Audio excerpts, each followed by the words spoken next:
ಅಪ್ಪಾಜಿ ಏನು ಮಾಡಿದ್ರಿ? ಒಳಗೆ ಕರ್ಕೊಂಡೋಗಿ ಏನು ಮಾಡಿದ್ರೆ ಕೇಳಮ್ಮ ಏನು ಮಾಡಿದೆ ಅಂತ. ನಮ್ಮ ಮಗಳು ಮೊಮ್ಮಗಳಿದ್ದಂಗೆ ಒಳಗೆ ಬ್ಲೌಸ್ ಒಳಗೆ ಕೈ ಆಯ್ತು.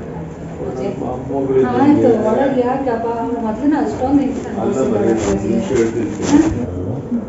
ಚೆನ್ನಾಗಿ ಬೆಳೆಸು, ಏನು ಸಹಾಯ ಬೇಕು ನಮ್ಮ ಬ್ಲೌಸ್ ಒಳಗೆ ಕೈ ಹಾಕಿದ್ದೀರಲ್ಲ. ಹಲೋ ಹಾಯ್ ಎಲ್ಲರೂ ನಮಸ್ಕಾರ, welcome back to Janata agent. ಮಾಜಿ ಮುಖ್ಯಮಂತ್ರಿ ವಿಚಾರದಲ್ಲಿ ದೊಡ್ಡ ಮಟ್ಟದಲ್ಲಿ ಸುದ್ದಿ ಆಗ್ತಾ ಇರುವಂತಹ ವಿಚಾರ.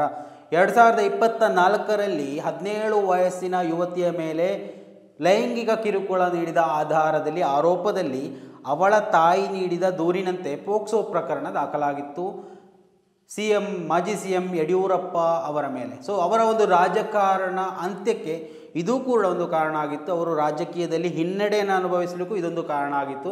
ಏನೋ ತನ್ನ ಮಗನನ್ನು ನಂತರದ ಪದಾಧಿಕಾರಿಯಾಗಿ ನೇಮಿಸಿಕೊಂಡಿದ್ದರು. ತಾವು ರಾಜಕಾರಣದಿಂದ ಒಂದು ರೀತಿಯಲ್ಲಿ ಮುಕ್ತಿ ಪಡೆದುಕೊಂಡು ಮನೆಯಲ್ಲೇ ಇದ್ದರು. ಆದರೂ ಕೂಡ ಅವರ ಮೇಲಿನ ಆ ಒಂದು ಪ್ರಕರಣ ಮತ್ತೆ ಮತ್ತೆ ಅವರನ್ನು ಮರುಕಳಿಸ್ತಾ ಇರುವಂಥದ್ದು, ಮರುಜೀವ ಪಡಿತಾ ಇರುವಂಥದ್ದು. ಅಂದರೆ 2024ರಲ್ಲಿ ಅಹವಾಲು ನೀಡಲು, ಅಂದರೆ ತಮ್ಮ ಏನೋ ಒಂದು ಪ್ರಶ್ನೆಗೆ ಸಂಬಂಧಿಸಿ ನಮಗೇನೋ ಸಮಸ್ಯೆ ಇದೆ ಅಂತ ಹೇಳಿಕೊಂಡು ತಾಯಿ ಮತ್ತು ಮಗಳು ಮಾಜಿ ಸಿ ಎಂ ಯಡಿಯೂರಪ್ಪ ಅವರನ್ನು ಭೇಟಿಯಾಗಲಿಕ್ಕೆ ಹೋಗಿರುವಂಥದ್ದು. ಆ ಒಂದು ಸಂದರ್ಭದಲ್ಲಿ ಆ ಯುವತಿಗೆ ಲೈಂಗಿಕವಾಗಿ ಕಿರುಕುಳ ಆಗಿದೆ, ಈ ಒಂದು ವಿಚಾರದಲ್ಲಿ ನಮಗೆ ಸಮಸ್ಯೆ ಆಗ್ತಾ ಇದೆ, ಪರಿಹಾರ ಬೇಕು ಅಂತ ಕೇಳ್ಕೊಂಡು ಹೋಗಿದ್ದಂತಹ ಆ ಒಂದು ಯುವತಿ ಮತ್ತು ತಾಯಿಯನ್ನು ಮನೆಯಲ್ಲಿಟ್ಟು ಯುವತಿಯನ್ನು ರೂಮ್ ಕಡೆ ಕರ್ಕೊಂಡು ಹೋಗ್ತಾರೆ ಯಡಿಯೂರಪ್ಪ ಅವರು. ಸೊ ಒಂದು ಕರ್ಕೊಂಡು ಹೋಗಿ ಮುಟ್ಟಬಾರದ ಜಾಗದಲ್ಲಿ ಎಲ್ಲಿ ಮುಟ್ಟಿ ಲೈಂಗಿಕ ಶೋಷಣೆ ನೀಡಿದ್ದು ಹೇಳಮ್ಮ ಅಂತ ಹೇಳ್ಕೊಂಡು ಲೈಂಗಿಕವಾಗಿ ಆಕೆಯನ್ನು ಉಪಯೋಗಿಸ್ಕೊಂಡಿದ್ದು ಆರೋಪ. ಸೊ ಆ ಒಂದು ವಿಚಾರದ ನಂತರ ಹೊರಗಡೆ ಬಂದು ಆ ಒಂದು ಯುವತಿ ತಾಯಿಯಲ್ಲಿಂತಹ ವಿಚಾರಗಳು ಬೆಳವಣಿಗೆಗಳು ನಡೆದಿದೆ ಅಂತ ಹೇಳ್ತಾಳೆ. ಸೊ ಆ ಒಂದು ಸಂದರ್ಭದಲ್ಲಿ ತಾಯಿ ಮುಖ್ಯಮಂತ್ರಿ ಆಗಿದ್ದಂತಹ ಯಡಿಯೂರಪ್ಪ ಅವರನ್ನು ಪ್ರಶ್ನೆ ಮಾಡ್ತಾರೆ. ಯಾಕೆ ನನ್ನ ಮಗಳಲ್ಲಿ ಈ ರೀತಿ ಮಾಡಿದ್ರಿ, ಯಾಕೆ ಅವಳ ಅಂಗಾಂಗವನ್ನು ಮುಟ್ಟಿದ್ರಿ, ಅಥವಾ ಯಾಕೆ ಅವಳಲ್ಲಿ ಒಂದು ರೀತಿಯಲ್ಲಿ ಅವ್ಯಾಚವಾಗಿ ಮಾತಾಡಿದ್ರಿ, ನ್ಯಾಯ ಕೇಳೋಕೆ ಬಂದವರನ್ನು ಅನ್ಯಾಯ ಮಾಡೋದು ಸರಿಯಾ ಅಂತ ತಾಯಿ ಪ್ರಶ್ನೆ ಮಾಡಿದಂತಹ ವಿಡಿಯೋ ಸಾಮಾಜಿಕ ಜಾಲತಾಣದಲ್ಲಿ ವೈರಲ್ ಆಗಿತ್ತು. ಮಾತ್ರ ಅಲ್ಲ, ಆ ಒಂದು ತಾಯಿ ಕೆಲವೊಂದು ದಿವಸಗಳ ನಂತರ ಮರಣ ಹೊಂದಿದ್ರು. ಇದು ಕೂಡ ಒಂದು ರೀತಿಯಲ್ಲಿ ದೊಡ್ಡ ಮಟ್ಟದಲ್ಲಿ ಸುದ್ದಿ ಆಗ್ತಾ ಇತ್ತು. ಅಂದರೆ ತಾಯಿಗೆ ಅಷ್ಟು ದೊಡ್ಡ ಅನಾರೋಗ್ಯ ಏನೂ ಇರಲಿಲ್ಲ. ಈ ಒಂದು ಇಶ್ಯೂ ದೊಡ್ಡದಾಗ್ತಾ ಇದ್ದಂತೆ ಈ ಒಂದು ಇಶ್ಯೂಯಲ್ಲಿ ಪೋಕ್ಸೋ ಜಾಮೀನು ಕೂಡ ಅವರಿಗೆ ದೊರಕ್ತಾ ಇತ್ತು. ಓಬಿಯಸ್ಲಿ ನಾರ್ಮಲ್ ಆಗಿ ಇಂತಹ VIP ಗಳು ಇಂತಹ ವಿಚಾರಗಳಲ್ಲಿ ಜಾಮೀನನ್ನು ಪಡ್ಕೊಳ್ಳೋದು ಅಷ್ಟು ದೊಡ್ಡ ವಿಚಾರ ಅಲ್ಲ.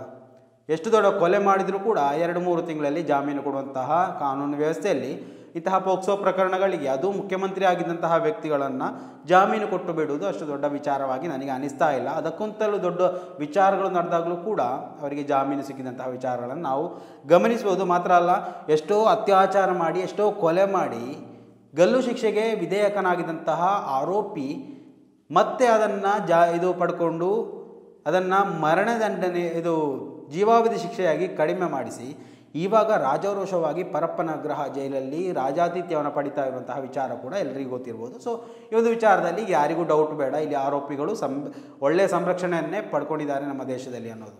ಸೊ ಆದರೂ ಕೂಡ ಇವಾಗಿನ ಬೆಳವಣಿಗೆ ಒಂದು ರೀತಿಯಲ್ಲಿ ಯಡಿಯೂರಪ್ಪ ಅವರಿಗೆ ಕಂಟಕ ಆಗಲಿಕ್ಕಿರುವಂಥದ್ದು. ಈ ಒಂದು ವಿಚಾರದಲ್ಲಿ ನೋಡಿ, ಒಂದು ವರದಿ ಬರ್ತಾ ಇದೆ. ಪೋಕ್ಸೋ ಪ್ರಕರಣದಲ್ಲಿ ಮಾಜಿ ಸಿಎಂ ಯಡಿಯೂರಪ್ಪನವರಿಗೆ ಸಂಕಷ್ಟ ಎದುರಾಗಿರುವಂಥದ್ದು. BS ಯಡಿಯೂರಪ್ಪ ಮತ್ತು ಇತರರ ವಿರುದ್ಧ ಕೆಳ ನ್ಯಾಯಾಲಯ ಸಮನ್ಸ್ ಮಾಡಿರುವುದನ್ನು ಹೈಕೋರ್ಟ್ ಎತ್ತಿ ಹಿಡಿದಿರುವಂಥದ್ದು. ಕೆಳ ಹಂತದ ನ್ಯಾಯಾಲಯ ಆರೋಪ ನಿಗದಿಗೆ ಸಂಬಂಧಿಸಿದಂತೆ ಯಡಿಯೂರಪ್ಪನವರಿಗೆ ಸಮನ್ಸ್ ಜಾರಿ ಮಾಡಿತ್ತು.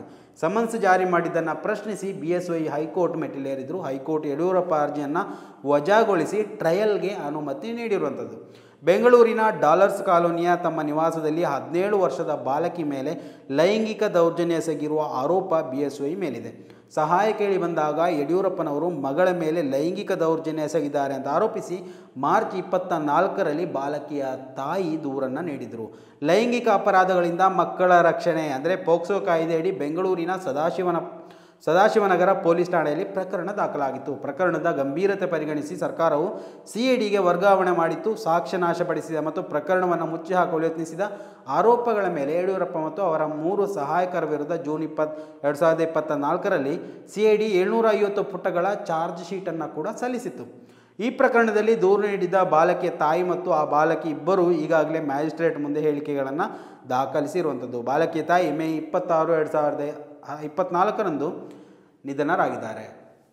ನೋಡಿ, ಈ ಒಂದು ಪ್ರಕರಣ ದಾಖಲಾದ ನಂತರ ಕೆಲವೇ ತಿಂಗಳುಗಳಲ್ಲಿ ಆ ಒಂದು ತಾಯಿ ಕೂಡ ನಿಧನರಾಗ್ತಾರೆ. ಈ ಒಂದು ವಿಚಾರದಲ್ಲಿ ಕೂಡ ದೊಡ್ಡ ಮಟ್ಟದಲ್ಲಿ ಪ್ರಶ್ನೆಗಳೆದ್ದಿದ್ದು, ಹೇಗೆ ಏನು ಎತ್ತ ಅನ್ನೋದು, ಆ ಒಂದು ವಿಚಾರದಲ್ಲಿ ಏನು ಬೆಳವಣಿಗೆಗಳು ನಡೆದಿಲ್ಲ, ಸ್ವಾಭಾವಿಕ ಮರಣ ಅಂತ ಕೂಡ ಪ್ರೂವ್ ಆಗಿತ್ತು. ಸೊ ಅದರಿಂದಾಗಿ ಆ ವಿಚಾರದಲ್ಲಿ ಮಾತಾಡೋದು ಬೇಡ.